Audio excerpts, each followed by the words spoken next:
Hi, this is Patrick Creel with the Tampa Bay Library Hi, this is Patrick Creel with the Tampa Bay Library Consortium, and we are here at the Gulf Coast Makers Con here at the beautiful Seminole Library. There's all kind of vendors inside, exciting exhibits, special guests. There's just too much to do. Let's get in there and check it out real quick.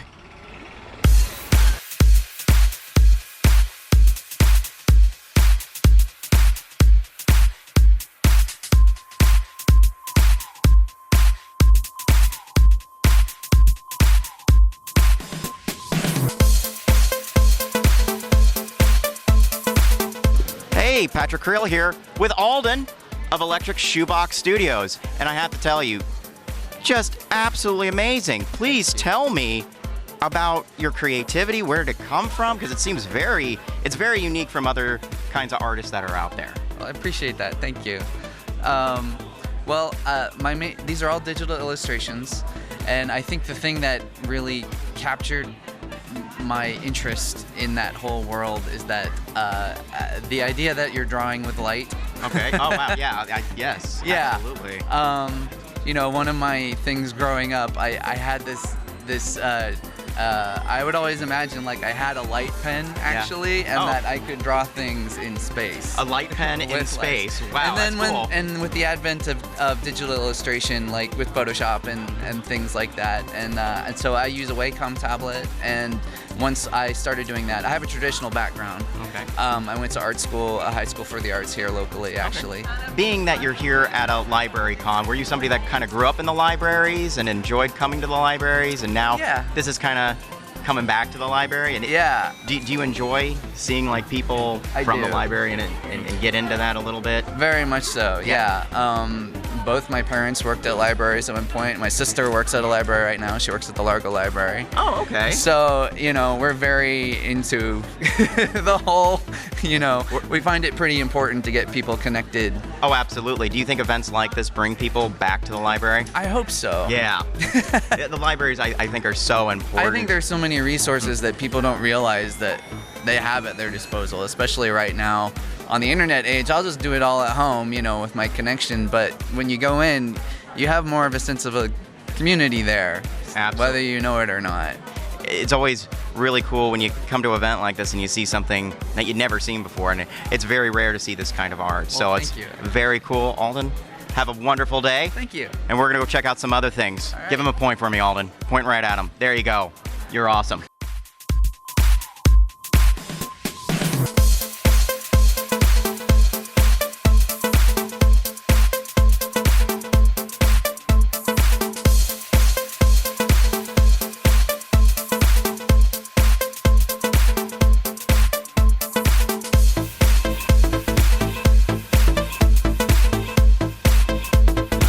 This is Patrick Creel, the Tampa Bay Library Consortium, and I'm with Brandon. Free. And tell me, what is this? What do you guys do? This is amazing. 3D modeling. 3D modeling. Yep. Yeah. And I'm an idiot when it comes to this. What is the process? Well, Free is the brains behind the operation, so I'm going to let him take the reins on this. All right, so the process is that you make a 3D design, a 3D model, and then actually what we do is we prototype, we 3D print, and we make the model. So initially you got to come up with an idea, of course, of something. So an inventor will come to us, we will make the three-dimensional file, make the print, try the prototype, and if it's good, we can actually produce several or go to the next step to mass production. And you guys are working on something right now, I see. Yeah, we're making that dog ball holder. So that goes to the leash of your dog. Yep. Ball stays to it, sticks with it, so you don't have to think about it. There's nothing better than not thinking about it. I do that a lot in my life. That's right. So you don't have to think about the ball. Once you're done playing, you put it back in here and you're set for the next trip. So at an event like this at Makers Con, are you excited about the people that you get to see that are actually interested in this kind of technology and where it's going? It's 3 years in the making. We've never gotten tired of talking to people about 3D printing. It's still as fun today as it was when we started. What do you think about the younger generation getting into this? Is this a booming market for them to start to really get into? It's still in its infantile stages. It's just becoming available to the masses. So by the time they're older, it'll be part of everyday life. I I can see that.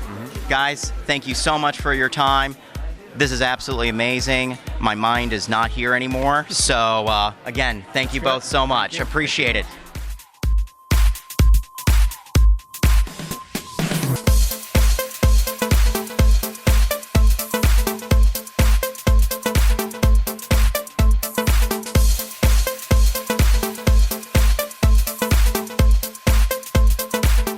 Hi, I'm Patrick Carrell with the Tampa Bay Library Consortium, and I'm with Terry.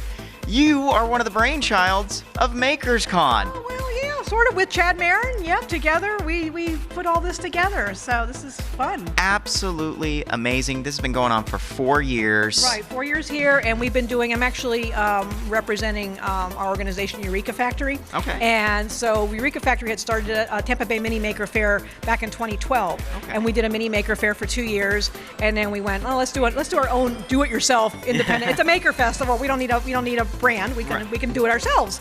And so we did Gulf Coast MakerCon. Started as Gulf Coast MakerCon in 2013, and we've been doing our event for a few years, and Chad had been doing Pinellas Comic and MakerCon. We ended up helping each other out at each of our events, and then last year I said, why don't we just work together, make an event, bring both events together, and showcase the best that Tampa Bay and Gulf Coast has to offer. So yay for collaboration. Yay for collaboration. Yeah. And I have to tell you, being a fan of this show for almost 4 years that I've been coming here, it's grown. And what I love about it is the fact that it brings people back to the library. Right. And that's what we've been talking about. So not only does it bring people back to see the library in a totally different way, but the fact that it's a Maker and Comic Con is bringing people who are really interested in the maker components of the Maker Fair experience, with the gadgets and the inventions and a lot of the crafts, the heritage stuff, with people who like the comic aspects of it. Right. So you're into the graphic novels and all of that. And then those two worlds don't usually get to collide. No. And so when you've got a cosplayer who's never actually seen a tool or worked with a tool, they stop to see something and go, wow, this is really cool, and they'll try it out. And then you've got people who have been more into the technical aspects of things. Now they're seeing the more artistic aspects of it. Yep. And it's really win-win. It's a beautiful fantastic. marrying of so many different technologies and then fandom as well. And then people are seeing how these things interact, right? So there's a 3D artist, there's a 3D printer artist in there. There's a few of them, but they're 3D printing things, and they're making these beautiful artwork out of 3D printing. There's also, my son is in there with his rocketry project, and he 3D prints rocketry modules, for amateur rocketry. So, look at these two vastly different uses of 3D printing, and it's the same technology, So I got to ask you, Terry, what are you a fan of here? Oh my gosh, I'm a fan of everything. Everything? So I've always said that Gulf Coast MakerCon is essentially my mind. Your mind? Right? It is like my brain. We've been walking through your mind all today. You have been walking through my mind, and probably Chad's mind too. Yes. So, and that's what this is for. It's like if you're excited about everything, and you're curious about everything, and you're interested in everything, this is a celebration of everything. Oh, right? Absolutely. And some people will get it, and some people won't. Some people walk in and go, this is weird, and Darth Vader hisses at them, and a chick guy in a chicken costume walks up, and I go, okay, we're out of here. But then there are others who come in here, like a friend of mine that just came in and went, this is my world, where has it been? Absolutely. And, we're in a place and time where we have the opportunity to explore a lot of different things, and to understand that the things we're interested in can become things we do for a living as well as things we do to live.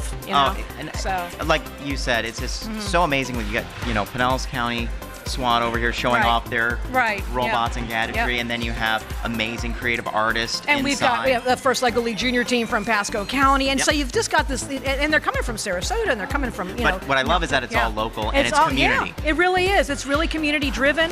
People are excited to see that this goes on in their own backyards, and that they can learn these things. And the best 4-letter word ever, free. Yeah, it is free, and it couldn't be free without the wonderful support of St. Petersburg College. We couldn't have done this without them, and without the support of Innovation Lab that's been doing this for a while now, and we're so grateful for the collaboration and to be able to bring more of this and more of the experience to more people for no cost. Well, so Terry, thank you to you and your amazing staff for putting this on. We know it's a lot of hard work, but I appreciate it as being a member of this community, because it's something new and different to see, and guess what? It brings people back to the libraries. And we'll be back again. We're going to keep doing it. It's going to keep getting bigger and better, and we're going to keep adding more to it. So can't wait to see it. All right, thank you so much. Really thank you, Terry. Appreciate it. Thank you.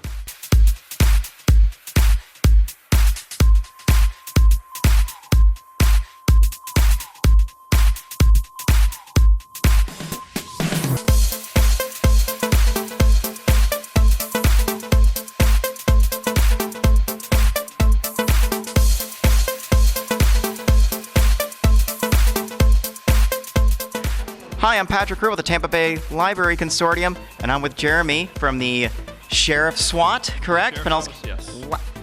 Tell me what you're doing here at MakersCon. Are you showing off? We got a request to bring Seymour out. This is our iRobot PackBot that is a subsidiary of our SWAT team. So anytime there's a SWAT call out in Pinellas County, luckily we don't get too many of them because we live in a safe place. Seymour comes out and it helps get intel. It helps our SWAT team keep them in a safe spot. So we'll put Seymour in the house before we send them into the house, the SWAT team, just to make sure we can get an outline of the inside of that place. We can make sure if the bad guy's in there, we're going to try to find them with this before we send our guys in there so no one gets hurt. Is this built here or is this built somewhere else? iRobot, the same company that makes vacuum cleaners, they have a military operation too. So these were military surplus at one point. So this is about a 15-year-old robot. A lot of the parts on here still work, but they still break. So we have taught ourselves on how to replace the different parts on this machine and keep it up and running. But hopefully she'll be replaced here in a couple years. But you're looking at a $100,000 machine here 15 years ago, so these things aren't cheap. Wow. Now, are you out on calls, if you don't mind me asking, with Seymour? This is my part-time job. Is your okay. My full-time job is on the Marine unit, so I run a boat during the day, and then this is a call-out process. So if there's a SWAT call-out, we'll get a call with them. We're on call for 2 weeks, off for 2 weeks. So you're land and sea here. What do you prefer? Right now, I prefer the water. Right now. Until it gets really hot, then I'll prefer Seymour. Seymour here. In the air-conditioned truck. Well, sir, we can't thank you enough for all of your service to our community. Thank you. Please stay safe out there, and thank you for protecting us. Thank you.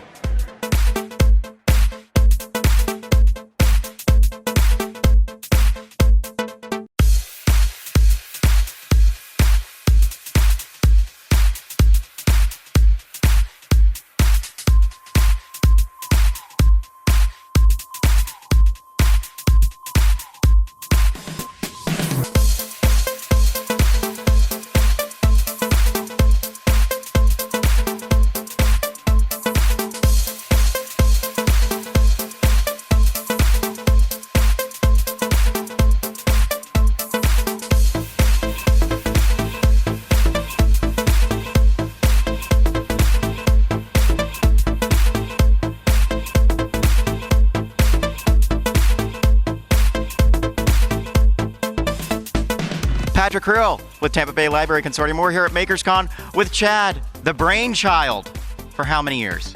This is number 4 now. Number 4.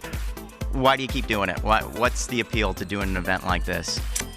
I think, it's really about the kids for me. You know, like when I see them come in and they see Darth Vader or they see the Ghostbusters or they see somebody that's like, they're like, oh, right. It's all about that, I think. And also having it at a library and a free event, you think that brings people back to the library and makes them realize, oh, this service is still here?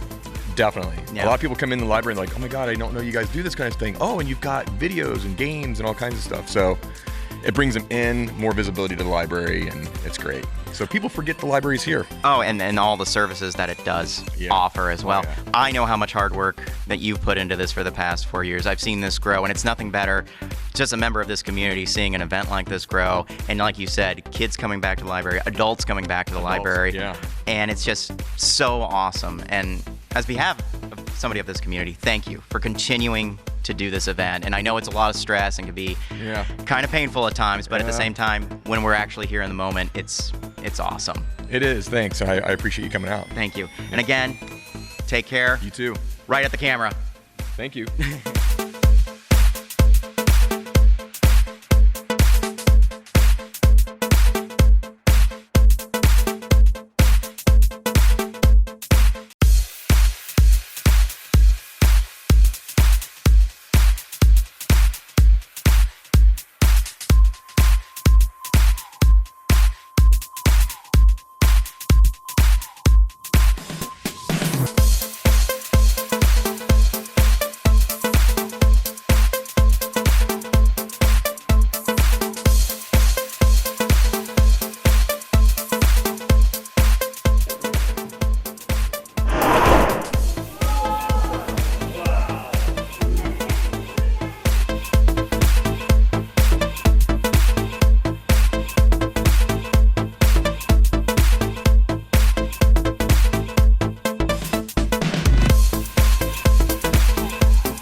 So, what do you prefer to work on more? Animation when it comes to video games, movie animation? Yeah, so I've been really lucky in terms of being able to work on the full CG animation type stuff and the visual effects and games. Very cool. And that's a great question because a lot of people ask me that. Yeah. I ask myself that a lot too. And my answer is usually it depends on the team. You know, it's become less about the project. Okay. Because there's a lot of movies you're like, oh man, I wish I can work on that movie because I want to see that movie. That's great. And then you hear that it's like, oh my God, they were crunching like, 80-hour weeks for 5 months, and it was just, not a lot of direction from the director. And then when it's done, you're so fatigued that it kind of ruined the movie for you. Where you can go on another project and you have so much fun with the team and so much fun, doesn't matter what it is. It might not be something that you actually want to work on. For instance, like a kids movie or something. But Right. if you're with a team that's really fun and really awesome, that's what makes it. Now, I know you can't exactly talk about it, but do you like working in galaxies that are far, far away? Oh yeah, that was a really fun project. That Yeah. was we got even some props from the movies to come in Oh, right after it was wow. done filming, and just got here's a crate, do things with this. So, Oh. so yeah, that was fun. That was You were a kid in a candy store. Oh yeah, that was a lot of fun. Like, I'm taking this, I'm moving this, I'm moving that. Yeah, so that was a lot of fun, and that's these are things that we're not going to see for another 10 to 15 years. That's how far into the future they are. They're very, very forward thinking. We're at a library right now. Were you somebody that kind of grew up in the libraries as a kid? Do you have any experiences from the library? Or? No, I mean, I grew up around computers, so Yeah, I okay. do remember, going to libraries to use the computers to try to hack into them. Okay.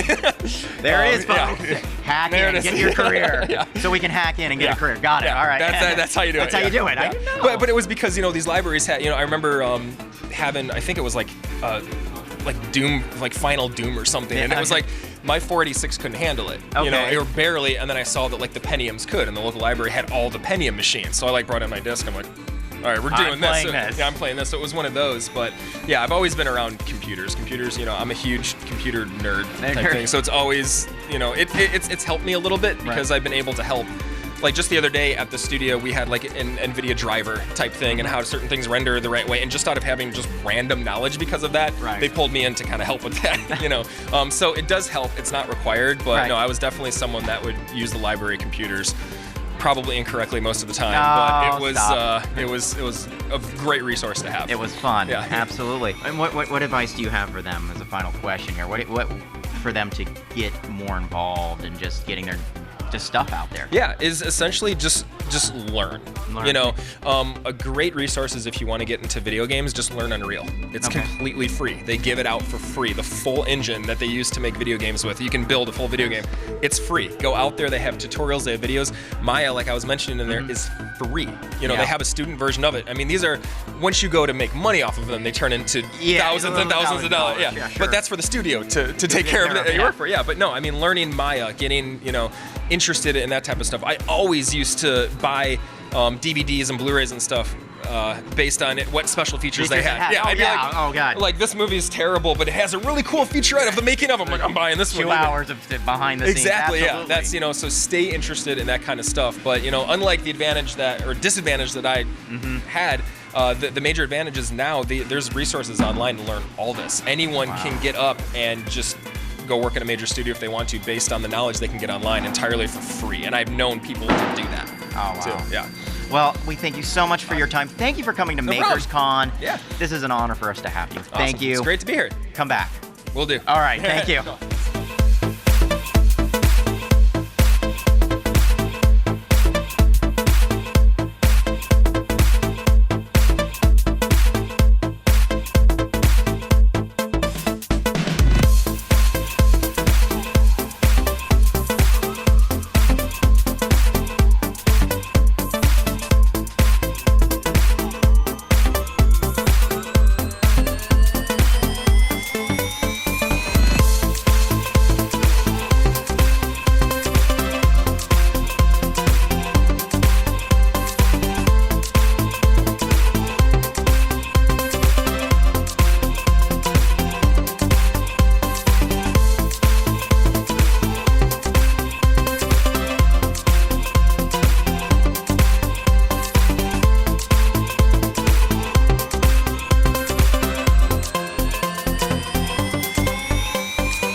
Well, there you have it, everybody. It's been another amazing Makers Con 2018.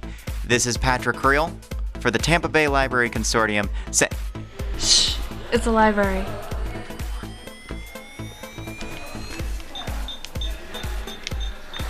Oh, I gotta go.